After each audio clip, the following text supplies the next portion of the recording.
इतने सारे बेसिल के सीड्स मिले हैं हमें आज। सब्जा जिसे हम कहते हैं। वाह, काश मैं आपको इसकी खुशबू भेज पाती। बहुत ही अच्छी खुशबू आती है इस प्लांट से। नमस्कार, मैं सुप्रिया वाकल महाराष्ट्र से। स्वागत है आप सभी का सुप्रियाज़ किचन गार्डन में। फ्रेंड्स, आज हम बेसिल के सीड्स लेने वाले हैं। बेसिल यानी कि सब्जा जिसे हम कहते हैं, जिसका हम शरबत बनाते हैं। और फ़िलहाल समर सीज़न चल रहा है, तो समर सीज़न में तो ये बहुत ही काम के सीड्स होते हैं। उससे पहले हम थोड़ा हमारे गार्डन का ओवरव्यू दिखा देते हैं। ये देखिए, जो सारे ग्रीन ग्रीन बेलें दिख रही है ना आपको, ये मस्क मेलन और वाटरमेलन की बेलें है। ये कई सारी बेलें हमने हमारे गार्डन में लगा रखी है। कुछ मस्क मेलन तो हमने हार्वेस्ट भी किए हैं, आपके साथ शेयर भी किए हैं, लेकिन कुछ वाटरमेलन भी लगे हैं, लेकिन ये बहुत छोटे छोटे हैं अभी। और हमारे टेरेस गार्डन में हमने इस साल नेट नहीं लगाई है।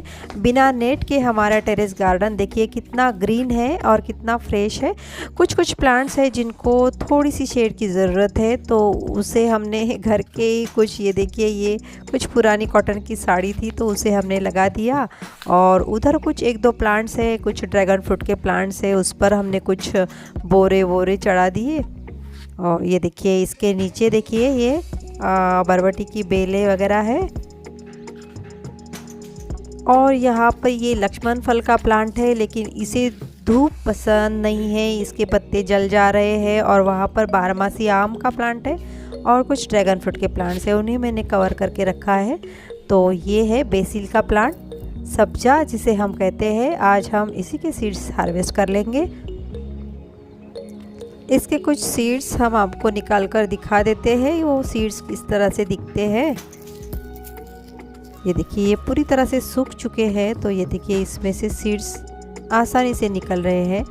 इस तरह से इसके सीड्स होते हैं। अगर हम इस सीड्स को पानी में डालते हैं, भिगो कर रखते हैं, तो इसमें जेली सा कुछ लिक्विड हो जाता है और उसका शरबत बहुत ही टेस्टी और सेहत के लिए बहुत ही अच्छा रहता है।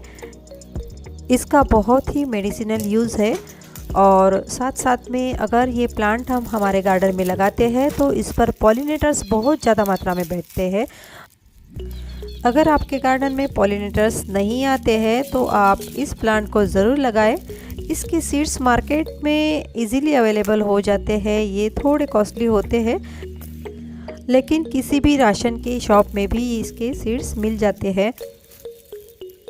अभी समर सीज़न चल रहा है, तो अगर हम इसका शरबत लेते हैं, कुछ सीड्स अगर हम पानी में भिगोकर उसका शरबत बनाकर पीते हैं, तो हमें धूप की वजह से जो हमें थकान महसूस होती है वो चली जाती है और एकदम फ्रेश हमें महसूस होता है। ये इसके सीड्स ठंडे रहते हैं, तो इसीलिए ये समर सीज़न में लेने से बहुत इसके फ़ायदे होते हैं।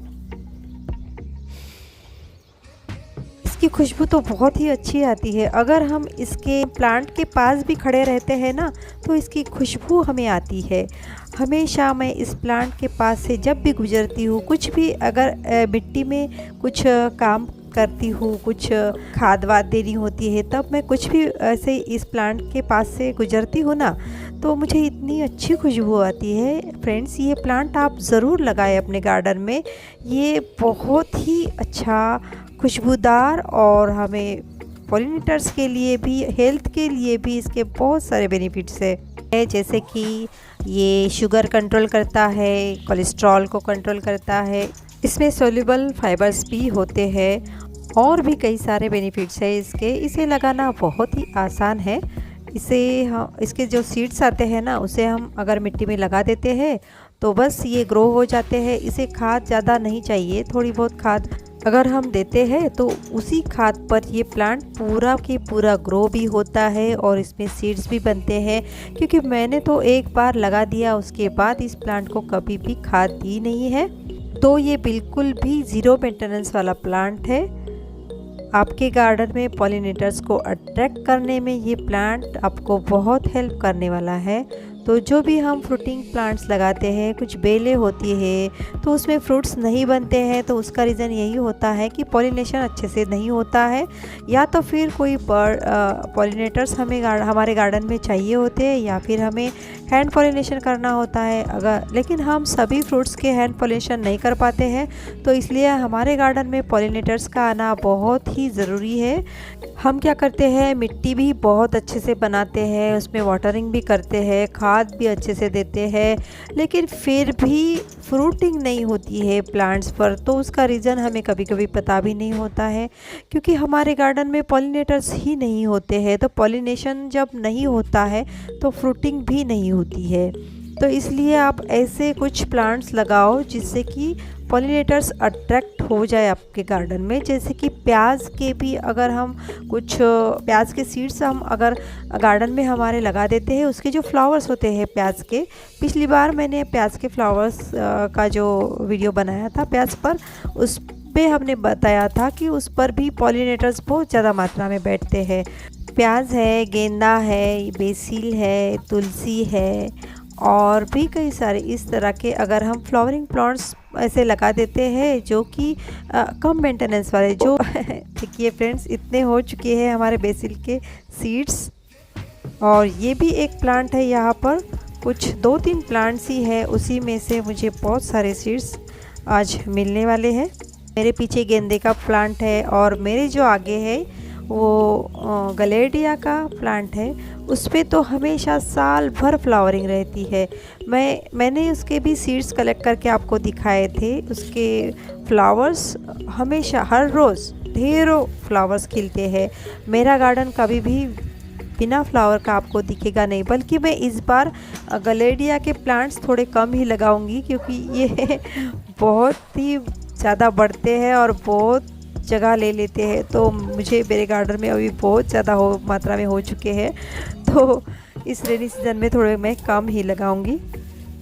और एक ज़रूरी बात है, हम आपसे कहना चाहेंगे, गोबर की खाद अगर आप लेते हो तो अभी समर सीज़न में ही ले, क्योंकि बारिश में जो गोबर की खाद मिलती है उसके न्यूट्रिएंट्स पूरे पानी में निकल गए होते हैं, वो अच्छी नहीं होती है। मैं भी अभी गोबर की खाद लेने वाली हूँ, आपके साथ शेयर भी करूँगी।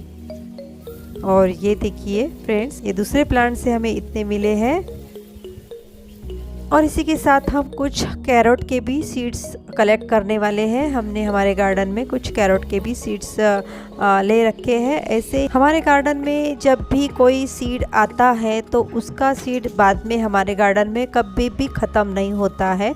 हम हर एक प्लांट के सीड्स बना लेते हैं अपने ही घर में, और उसी से फिर हम दोबारा उसी को ग्रो कराते हैं, क्योंकि फिर हमें ज़्यादा सीड्स लेने की भी ज़रूरत नहीं होती है। आप भी इस तरह से कर सकते हो। 1-2 कैरेट को ऐसा ही छोड़ देना चाहिए, तो उसी में सीड्स बनते हैं। प्याज का भी वैसा है, प्याज में भी अगर आप 1-2 प्याज को छोड़ दोगे तो उसी में ढेर सारे सीड बन जाएंगे। इसी तरह से गार्डनिंग फिर बहुत सस्ती भी होती है। आपको बार बार मार्केट में जाना और पैसा खर्च करने की ज़रूरत भी नहीं होती है। ये देखिए फ्रेंड्स, गाजर के सीड्स इतने सारे मिले हैं, और भी है प्लांट में, तो वो भी मैं निकाल लूँगी। ये सारे हमने निकाल लिए हैं। और दूसरे जो आपको दिख रहे हैं वहाँ पर ग्रीन वाले कैरेट, उसके भी सीड्स अभी पकेंगे, येलो हो जाएंगे। ये देखिए, और ये इतने सारे सीड्स हमें मिले हैं फ्रेंड्स। तो वीडियो अगर अच्छा लगा हो तो वीडियो को लाइक, शेयर और सब्सक्राइब करना बिल्कुल भी ना भूले। और सबसे बड़ी बात, प्लांट्स लगाओ, नेचर बचाओ, ऑर्गेनिक खाओ और स्वस्थ रहो। मिलते हैं अगले वीडियो में नई जानकारी के साथ। तब तक के लिए हैप्पी गार्डनिंग। नमस्कार, थैंक यू।